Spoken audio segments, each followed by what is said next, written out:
When my mother-in-law called me to fix her faucet, I thought it was just another chore on my day off. But what started as a simple favor turned into something much more unexpected, an encounter that revealed secrets, stirred emotions, and left me questioning everything I thought I knew about boundaries and relationships. Lisa and I had been married for 5 years, building a life of quiet contentment together. She was close to her mom, Mrs. Turner, who was a lively and independent woman despite her age. Lisa often described her as the heart of the family, the one who kept everyone connected with her stories and energy.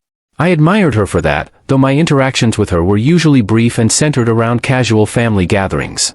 To be honest, I never thought much about my relationship with Mrs. Turner. It wasn't that we didn't get along, we did, but our conversations rarely went beyond the surface.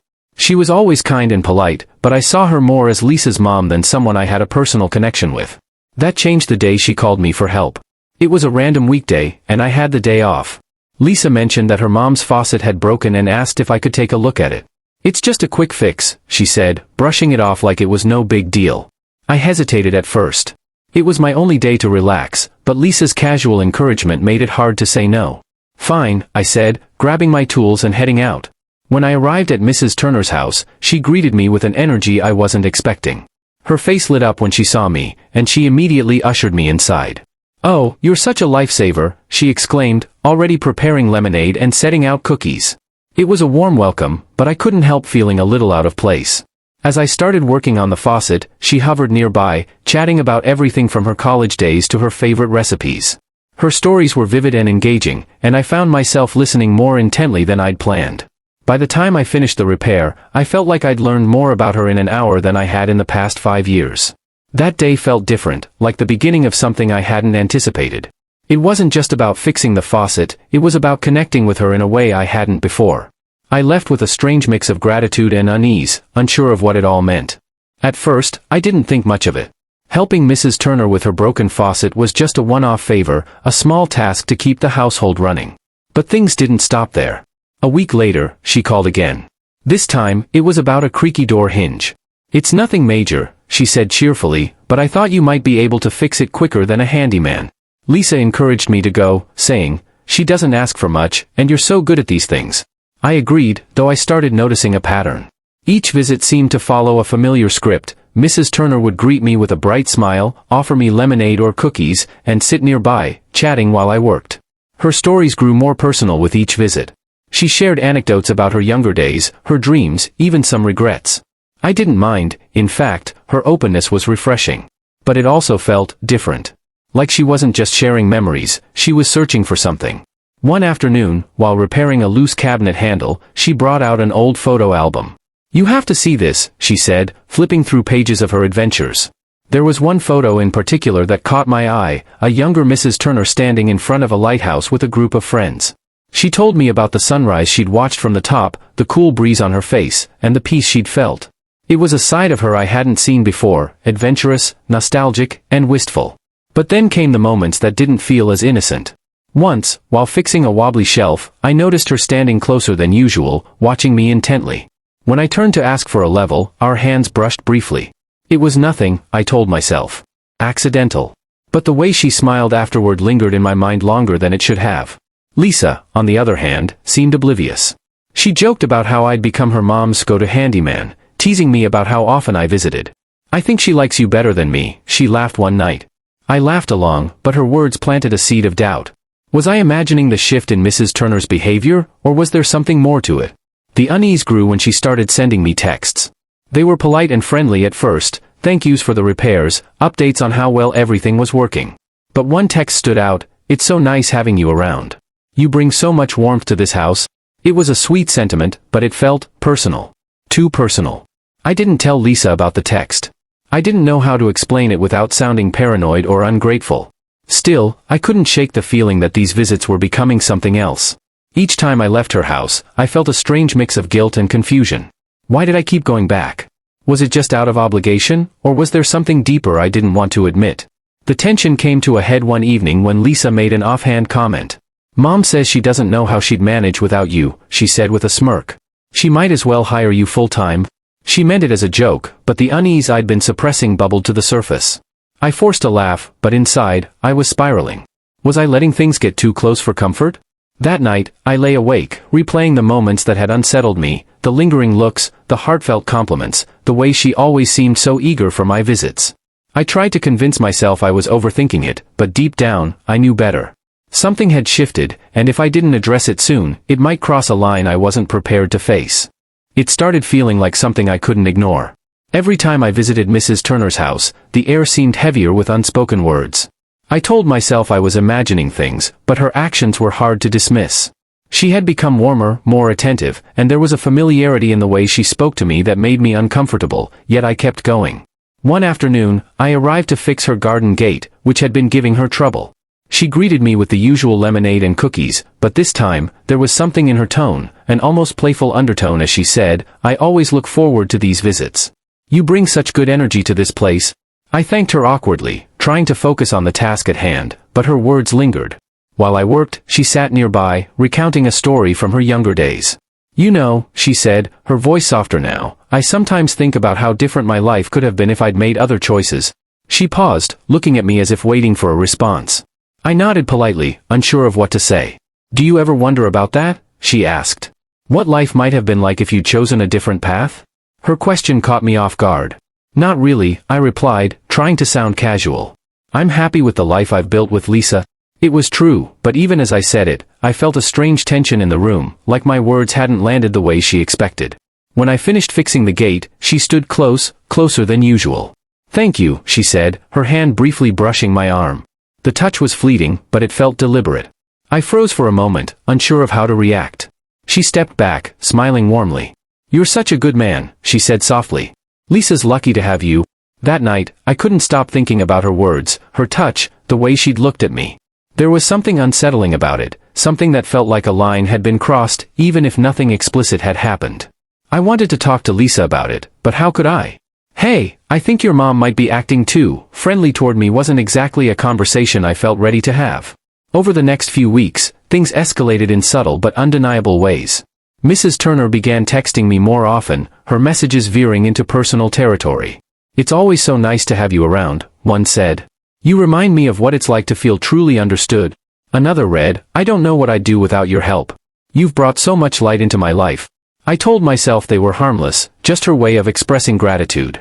But when Lisa casually mentioned one evening, "Mom's been raving about you lately, she says you're the only one she can really count on," I felt a pang of guilt. Lisa's trust in me was absolute, and here I was, hiding my discomfort and the growing complexity of my relationship with her mother. Then came the dinner invitation. Mrs. Turner insisted on cooking for me and Lisa as a thank you for all the work I'd done around her house. Lisa was excited, but I felt a knot in my stomach.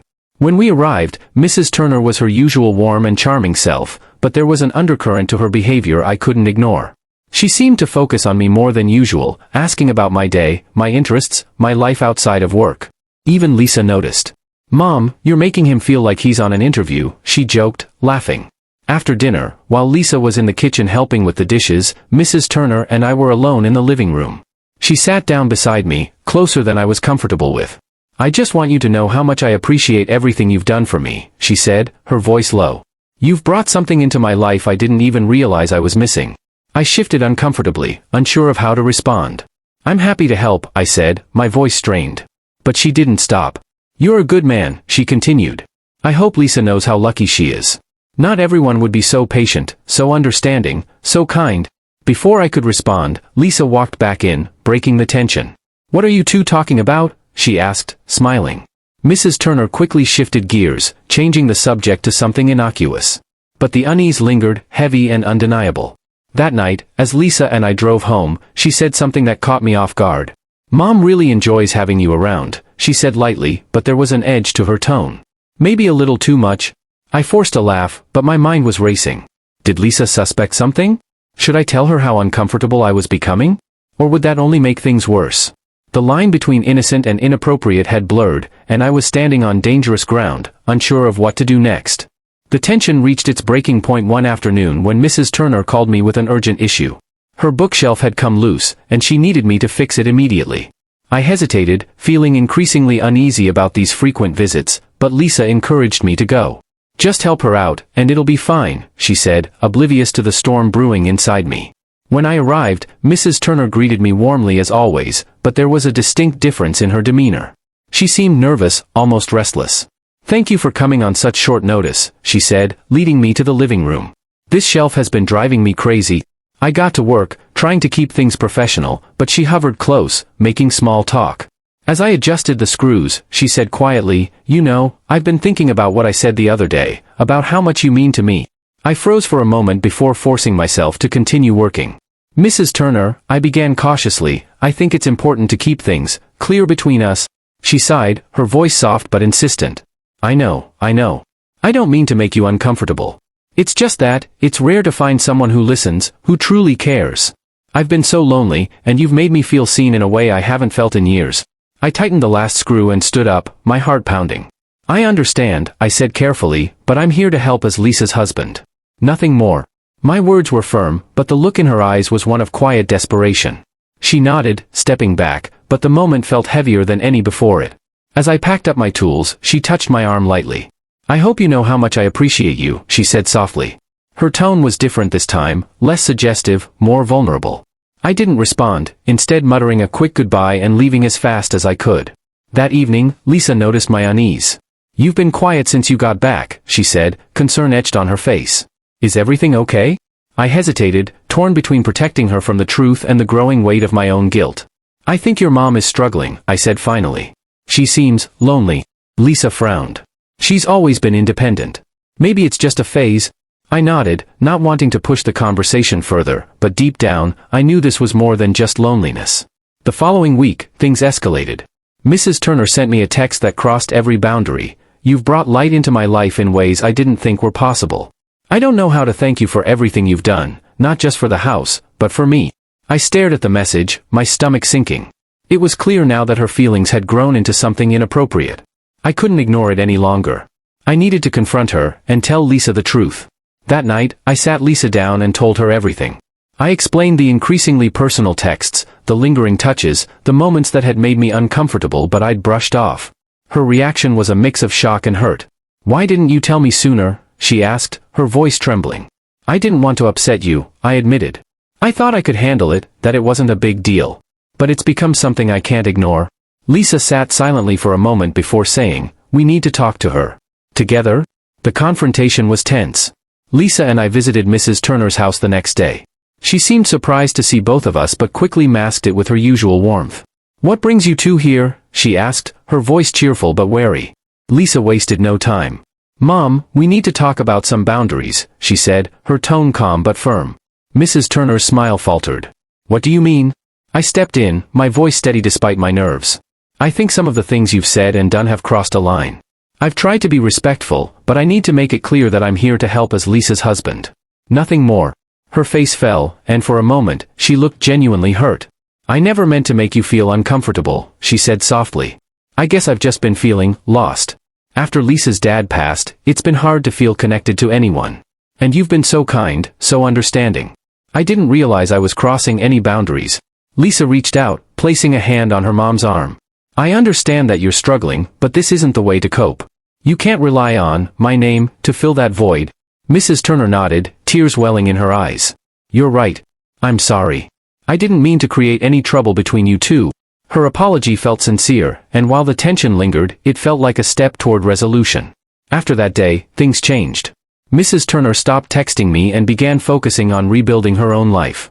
She joined a book club, reconnected with old friends, and started volunteering at a local charity. Lisa and I kept our distance for a while, allowing her the space to heal and adjust. At home, Lisa and I worked on rebuilding trust. We started counseling together, where I learned the importance of setting boundaries and being open with my partner. Lisa, too, began to see how her mom's loneliness had affected their relationship, and she made an effort to be more present in her life, on her own terms. The experience had shaken our marriage, but it also brought us closer. We learned to communicate more honestly, to address issues before they grew into larger problems. It wasn't easy, but it was worth it. Looking back, I realized how easily blurred boundaries could lead to misunderstandings and emotional turmoil. It wasn't just about fixing a faucet or a bookshelf, it was about recognizing when a relationship needed clearer limits and learning to protect what truly mattered, the bond one shared with Lisa. After that confrontation, the dynamics in our lives began to shift. The tension that had built up over weeks was now out in the open, and while it brought some relief, it also left behind a trail of emotional debris. Lisa and I were both grappling with what had happened, and Mrs. Turner's apology, though sincere, didn't erase the lingering discomfort. For the first few days, Lisa barely spoke about it. She seemed withdrawn, her usual lightheartedness replaced by a quiet contemplation. One evening, as we sat on the couch, I broke the silence. "Are you okay?" I asked, hesitantly. She sighed, looking down at her hands. "I'm just trying to process it all," she admitted. "It's hard to reconcile the mom I've always known with this. I never thought she'd overstep like that, and I hate that it put you in such an uncomfortable position." I nodded, understanding her internal conflict. "I didn't want to make things harder for you," I said. "That's why I didn't tell you sooner. But I realize now that hiding it only made things worse." Her eyes met mine, and I could see the hurt and exhaustion in them. "I just wish you'd trusted me enough to come to me earlier," she said softly. "We're a team, and we need to face things together." Her words stayed with me, and I resolved to do better, not just for her, but for our relationship. Meanwhile, Mrs. Turner had noticeably pulled back. She stopped calling or texting me, and Lisa began taking the lead in their communication. "Mom's been keeping busy," she told me one day. "She joined a book club and started volunteering at the animal shelter. I think she's trying to fill the void she's been feeling." I was relieved to hear this but also cautious. It wasn't just about creating distance, it was about ensuring that Mrs. Turner found healthier ways to cope with her loneliness. Lisa continued to visit her mom regularly, and while I avoided accompanying her for the time being, I appreciated the updates Lisa shared. At home, Lisa and I began the slow process of rebuilding. We started attending counseling sessions together, something we'd never considered before. The therapist helped us unpack what had happened, emphasizing the importance of boundaries and open communication. "It's not about assigning blame," she said during one session. "It's about understanding why this happened and how to prevent it from happening again." For me, the biggest lesson was learning to set limits, not just with others but with myself. I had always been the type to step in and fix things, to take on responsibilities that weren't mine to bear. The counselor helped me see that while helping people is admirable, it shouldn't come at the cost of my own emotional well-being, or my marriage. Lisa, too, gained insights about her relationship with her mom. "I've always tried to be there for her, especially after Dad passed," she said during one session. "But I realize now that I can't fill that void for her. She needs to find her own way, and I need to set boundaries for myself, too." In the months that followed, things slowly began to stabilize. Mrs. Turner seemed to be doing better, and her interactions with me became strictly cordial and infrequent. Lisa and I grew closer, our shared effort to rebuild trust strengthening the foundation of our marriage. We made a habit of checking in with each other regularly, even about small things, to ensure we were always on the same page. One evening, as we sat on the patio, Lisa turned to me and said, "This whole thing, it's been a lot. But I think we're stronger because of it. We've learned so much about ourselves and each other." I nodded, grateful for her resilience and willingness to work through the challenges we'd faced. "I never want to keep anything from you again," I said. "No matter how small it seems, I'll always bring it to you." She smiled, taking my hand. "And I'll do the same. We're in this together." Looking back, the experience was one of the most difficult tests our relationship had ever faced. It forced us to confront uncomfortable truths, not just about Mrs. Turner's loneliness but about our own tendencies and communication gaps. It wasn't easy, but it was necessary. I learned the importance of boundaries, not just in relationships but in every aspect of life. I realized that helping someone doesn't mean sacrificing your own peace of mind or risking the stability of your closest bonds. And most importantly, I learned that the strength of a marriage lies in transparency, trust, and the willingness to grow together, even through the hardest times. As for Mrs. Turner, I saw her growth from a distance. She seemed happier, more engaged with her own life, and less dependent on others for her sense of fulfillment. It was a relief to know that she was finding her own path forward, separate from us. In the end, what could have been the unraveling of our marriage became a turning point, a reminder that love isn't just about the good times. It's about facing the storms together and coming out stronger on the other side. Months after the confrontation, life finally began to settle into a new normal. The emotional storm that had shaken our lives left behind valuable lessons, not just about relationships and boundaries but also about the resilience of trust. Lisa and I had worked through one of the most trying periods of our marriage, and while it hadn't been easy, it had strengthened our bond in ways I didn't think were possible. One of the most profound realizations for me was how quickly seemingly small actions could spiral into larger issues if left unchecked. What began as a simple act of kindness, helping my mother-in-law with minor repairs, had become a situation that tested the foundations of my marriage. I learned the importance of setting clear boundaries and being honest with myself and my partner. It wasn't about accusing anyone or laying blame, it was about acknowledging where things went wrong and taking responsibility for my part in it. Lisa, too, had grown through the experience.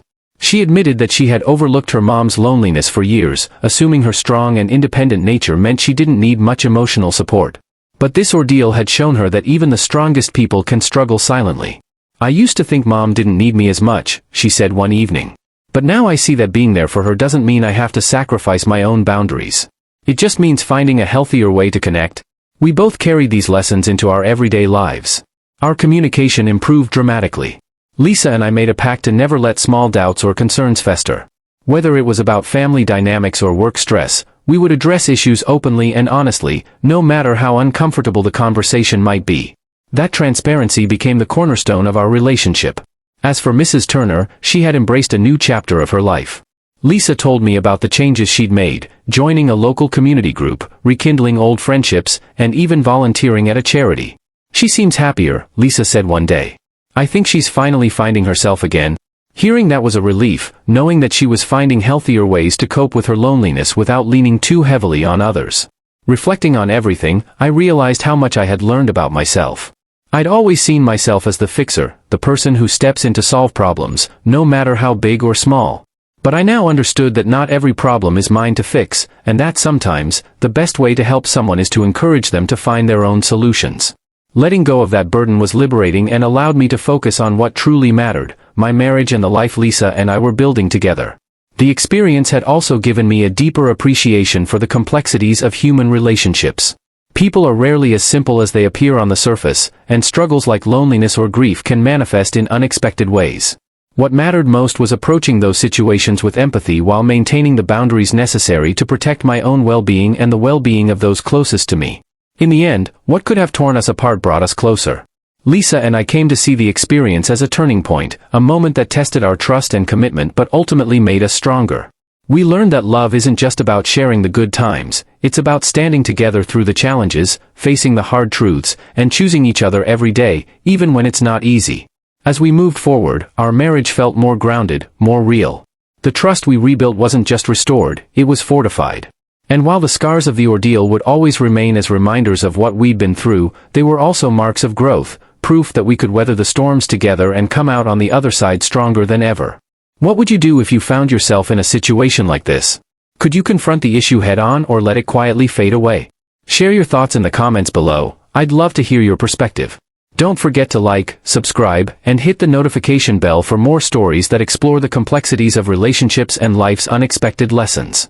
Stay tuned for more real-life experiences that will make you reflect,